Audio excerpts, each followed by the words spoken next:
자, 그래서 이게 지지 기반 표밭 붕괴가 온다고. 이거 뭐 붕괴 오면요. 여기에 목줄 건 인간들부터 먼저 튀어요. 이제 지진 날 것 같으면 쥐새끼들 먼저 튀잖아요. 이게 정치인, 관료, 정계 인사예요. 왜 그러냐면 여기는 정치 풍향에 따라서 자기 밥줄이 왔다 갔다 하는 데니까 가장 민감하게 튑니다. 저기서. 내부 고발 나오고 뭐 별거 다 나와요. 그 다음에 세 번째는 뭐가 튀냐. 빅미디어가 튀어요. 아니 지금 시청률이 지금 반토막 났는데 CNN 같은 경우에. 반토막까지도 견디겠어. 더 반의 반토막 나면 그러니까 돈이야 메꾼다고 치더라도 지들 돈 많으니까. 영향력이 없어져 버리는 거 아니에요. 여기서 반토막 정도 더 나면 영향력 없다는 소리예요 이제.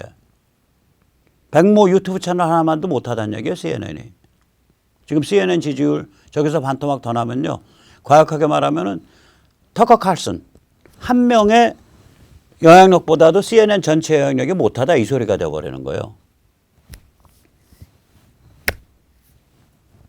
마크 레븐 같은 사람 이번에 아메리칸 막시즘이라고 책 써서 좀 베스트셀러 올라간 사람이죠. 굉장히 유명한 보스 커멘테이터죠. 그 사람 한 명보다도 CNN 전체가 못하다 이렇게 되는 거예요. 빅미디어가 저 압력받아서 저 망하든지 변신하든지 할 수밖에 없어요. 그 다음에 빅텍이 튄다고요. 빅텍은 왜 튀냐면 야, 정권 바뀌어가지고 이 반독점법 뭐 섹션 230은 이제 그 소셜 미디어 같은 데가 자기가 사회적 책임 법률적 책임으로부터 면제받는 걸 뜻하거든요. 그 면책 특권 없애겠다는 거거든. 트럼프 쪽은 공화당 쪽은. 그러니까 반독점법 두들겨 맞고 섹션 230으로 두들겨 맞고 230 페이지로 두들겨 맞고 이런 생각하면 겁이 나가지고 빅텍의 몸을 사리게 돼요. 지금처럼 일방적 검열 전지전능의 검열관을 자임하는 무참한 짓을 못 저지르게 됩니다. 그다음 마지막 튀는 거 빅머니가 튀죠. 빅머니 지금 이미 튀기 시작했는데 결정적으로 튀죠 이제. 그리고 맨 마지막 남는 거 힘 가진 놈 다 튀었는데 망한 집에서 오기 부리면서 주저앉는 거 있어요. 좌파 악마의 내러티브 집단. 여기 이렇게 세 가지죠. 핵심 내러티브는 기후변화. 한마디로 현대 문명과 이산화탄소 그 자체가 범죄다예요. 현대 문명과 이산화탄소에서 급격한 기후변화가 오고 있고 그것 때문에 인류가 멸망한다라는 신화예요. 저게. 그 다음에 미신이죠. 그 다음 CRT, 비판적 인종이론. 이거는 백인, 특히 백인 남성의 악마다. 지난 몇백 년 동안. 그겁니다. 그 다음 마지막에 젠더 이데올로기. 저건 뭐냐면 어렸을 때부터 뭐 인간의 성이라는 게 타고날 때 성과 달리 5만 가지 심리적 성 스펙트럼이 다 있는 거고 그거 다 오케이야. 그거 다 서로 결혼하고 입양하고 그럴 수 있어야 돼. 그 다음에 성적 자기결정권. 아니 10살, 12살 때 자기가 남자로 태어났는데 여자 되고 싶다고 해서 그때부터 병원 가서 여성화 호르몬 먹을 수 있어야지. 또 여자가 남자 되고 싶으면 그때부터 남성 호르몬 먹을 수 있어야지 병원서. 병원서 그거 거절하면 안 되는 거야. 그리고 12살, 13살짜리가 자기가 선택하면은 성인이랑 섹스할 수 있어야지. 이런 게 성적 자기결정권이에요. 쟤들이 떠드는 소리예요. 얘들만 이 악마의 내러티브가 이때까지는 뒤에 글로벌리스트, 빅머니, 빅텍, 빅미디어가 아우라로 서주고 이제까지는 이게 워싱턴 스왑프, 즉 정치인과 관료와 정계 인사들이 아우라를 서주고 이때까지는 빅미디어가 아우라를 서주고 그래서 이때까지는 잘난 체를 했는데 이 아우라가 다 빠져나가고 이제 처량하게 주저앉아서 오기 부리면서 평생 그 소리 떠들어왔으니까 깨끗거리는 그거밖에 안 남는 거예요. 이 상태 갑니다. 앞으로 10년 안에. 지금 그것을 향한 큰 길이 펼쳐진 거를 눈앞에 목도하시고 계시는 겁니다. 자, 그래서 우리가 한번 이게 이런 거대 변화라면 이걸 뭐라고 해석을 해야 되냐. 저는 사반세기 만의 뒤집기라고 봅니다. 이게 이제 1989년 사진입니다. 등소평가 그 당시 아버지 부시가 미국 대통령이었는데 아버지 부시의 국가안보 보좌관이었던 브렌트 스카우크라프트의 베이징에서의 회담을 그린 겁니다. 이 시점이 굉장히 중요합니다. 이게 89년 12월. 이게 왜 중요하냐. 89년에 어마무시한 일이 3개 벌어졌어요. 눈으로 띄는 것만. 물밑에서 진행되는 거 말고. 제일 처음에 벌어진 게 저겁니다. 천안문. 6월달. 그 다음에 아마 그 다음일 거예요. 그 다음이 폴란드. 그리고 가을에 아마 가을일 겁니다. 베를린 장벽 붕괴.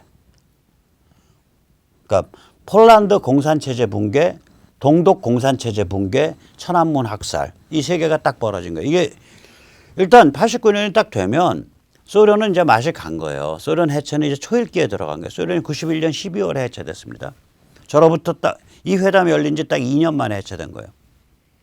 이미 소련은 죽을 길에 들어선 게 확실해. 그 상태에서 이 스카우크라프트가 아버지 부시의 밀명에 따라서 베이징에 가서 천안문에서 10,000명, 20,000명이 죽어나간 그 자리에 가서 이렇게 아무 그런 언급 없이 미중 밀월 회담을 한 거예요. 그래서 이건 월스트리트 저널에 실린 기고문인데 이 제목을 보면 1989년에 미국은 베이징에게 학살에 대한 책임을 묻지 않기로 결정했다. 이게 기고문의 제목입니다.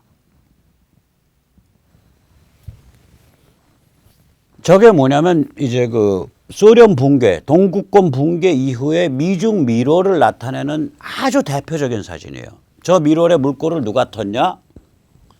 미국이 한 중국 키워주기 물꼬 누가 텄냐? 민주당 아닙니다. 아버지 부시입니다.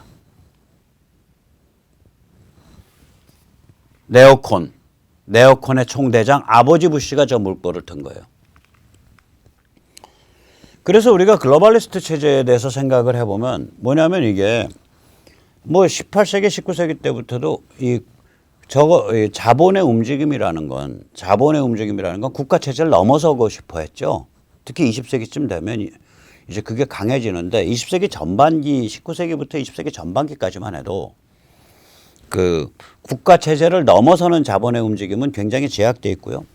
국가 체제를 자본의 서방 선진국에 있어서 자본의 흐름과 동일한 그 자본의 움직임에 도움이 되게 만들어서 유지하려는 경향이 셌어요. 그것의 가장 상징적인 사건이 공산혁명의 아버지라고 불리고 악마 같은 존재이지만 정말 천재적인 관찰을 하는 자인데 그게 바로 레닌입니다. 레닌이 뭐라 그러냐면 19세기 말 기준이에요. 19세기 말에 서방과 미국에 들어선 게 뭐냐.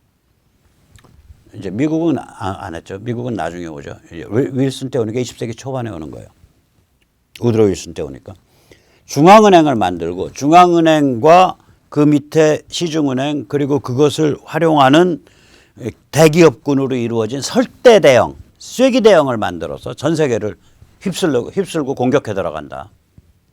이게 레닌의 제국주의론의 가장 중요한 명제 중에 하나입니다.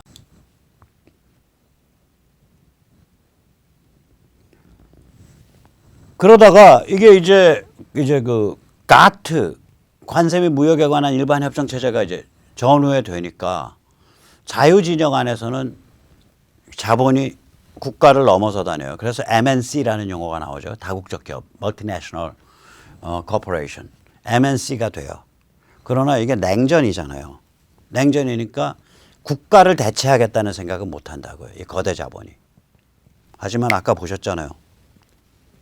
자, 소련 자빠질 것 같아. 확실해. 오케이, 그럼 중국 잡고 중국 키우면서 그럼 소련 자빠져. 냉전 끝나네. 우리가 국가를 대체해. 서방과 미국의 주권국가 체제를 약화시키면 우리가 지배하는 세상 되는 거야. 이 관념을 가지게 된 거야, 이 자들이. 그래서 미국과 서방의 주권국가 체제를 약화시키면서 돈도 버는 4가지 전략을 짭니다. 사면 전략을. 첫째 하나 중국 키우기. 중국이 내부식 민주화 노예노동의 특징인 나라 아니에요. 장기 적출이 특징인 나라고. 인권 무시가 특징인 나라고. 그걸 WTO에 가입시켜갖고 정상적 무역 파트너로 대우를 해주잖아요. 그리고 미국 국내에 아들 부시 때 중국을 정상적 무역 파트너로 영구적으로 인정해야 된다라는 법을 통과시켜요. 중국으로 돈도 벌고 미국 서방의 대중을 여기 제조업 기반이나 이런 거 다 무너뜨리니까 대중이 가난해지고 곤고해지면 개돼지화 되거든요. 베네수엘라화 돼요. 그렇게 몰고 간 거예요. 두 번째, 좌파 악마 내러티브 세력을 키워주죠. 이건 쟤들이 키워준 거예요. 키워준 증거 어딨냐? 딱 하나입니다. 하나만 들을게요. 월스트리트가 엊그저께도 말씀드리지만 ESG라는 슬로건을 걸잖아요. 환경, 기후변화 거는 거예요. 그 다음에 사회적 책임성. 이건 그 첫 키워드가 다양성입니다. 다양성이라는 건 뭐예요? 극단적 종교 상대주의, 젠더 이데올로기 이런 게 이게 다양성이죠. 그 다음에 기업체 지배구조 개선 그 주의예요. 그래가지고 뭐 노동자 참여 불러들이고 별거 다 해서 기업체 흐물흐물하게 만들고 돈 장사는 거기에 영향 안 받으니까. 월스트리트에는 노동자가 없잖아요. 월스트리트는 전부 왈이라 그러죠. 일본 말로 성과급으로 따먹는 전문가들 체제니까.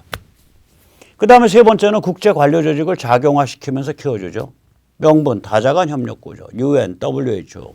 여기다가 이제 교황이란 자는 여기서 이제 옆에서 바람 넣으면서 UN을 세계 정부로 키워야 됩니다. 시진핑이 여기다 바람 넣으면서 이제 세계 지배 체제가 나올 때가 됐습니다. World Governance. 네 번째는 EU 키워주죠. 이 EU 키워주는 거 보면 이게 뭐냐면 유럽 사람들한테는 아주 뿌리 깊은 죄책감이 있어요. 이게 뭐냐면 두 번의 세계대전, 공산주의, 그리고 극우 전체주의, 나치즘 이게 다 유럽, 메이드 인 유럽이잖아요. 메이드 인 유럽. 공산주의 사상 특히.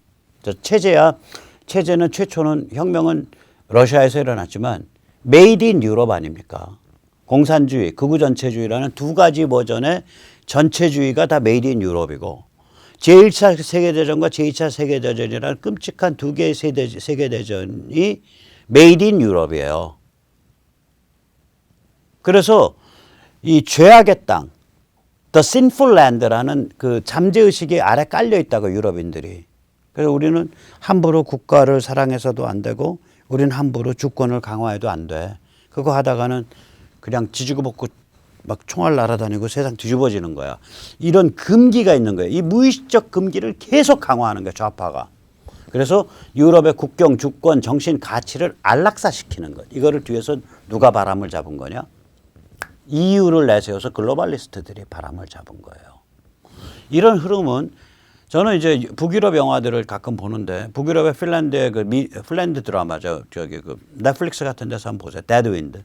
그런데 보면 거기 정치인 등장하는데 우리 정당의 이번 프로젝트는 기후변화에 맞고 글로벌라이제이션에 맞고 뭐 젠더 평등에 맞습니다. 뭐 이런 얘기들을 막 해요. 그러니까 그런 게 하나의 뭐라 그럴까? 하나의 그 굉장히 중요한 가치 체계로 확립돼 있다는 걸 느낀다고요. 기후변화,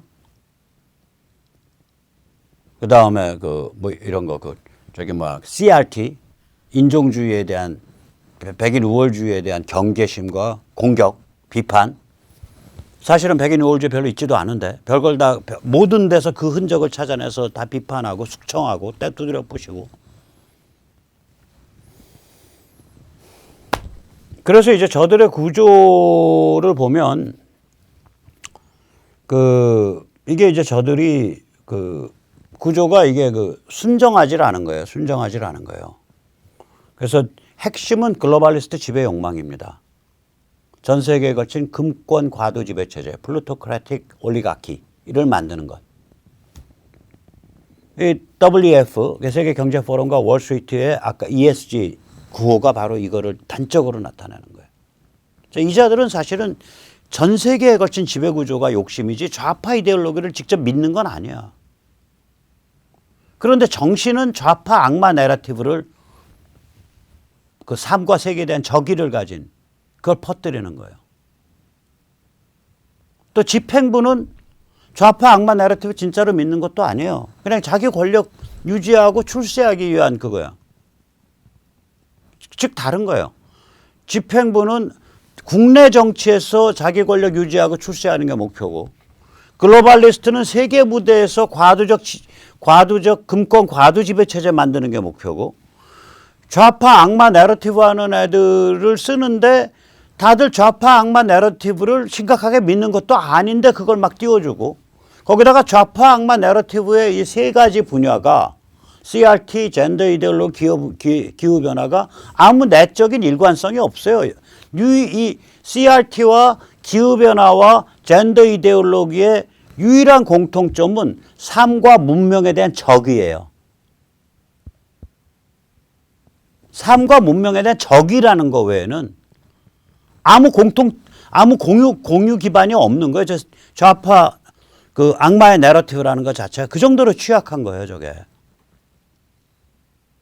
그 취약한 누더기 같은 정신을 월스트리트 글로벌리스트들이 추켜들고 그걸 민주당 그 잘 나가는 민주당 같은 그 정치인들이 추켜들고 찬양을 하는데 글로벌리스트들의 속셈은 또 다르고 정치인들이나 국내 정치의 권력과 영향력 획득을 목표로 하는 자들의 속셈은 또 다르고 뭐 이런 복잡한 구조입니다. 이게.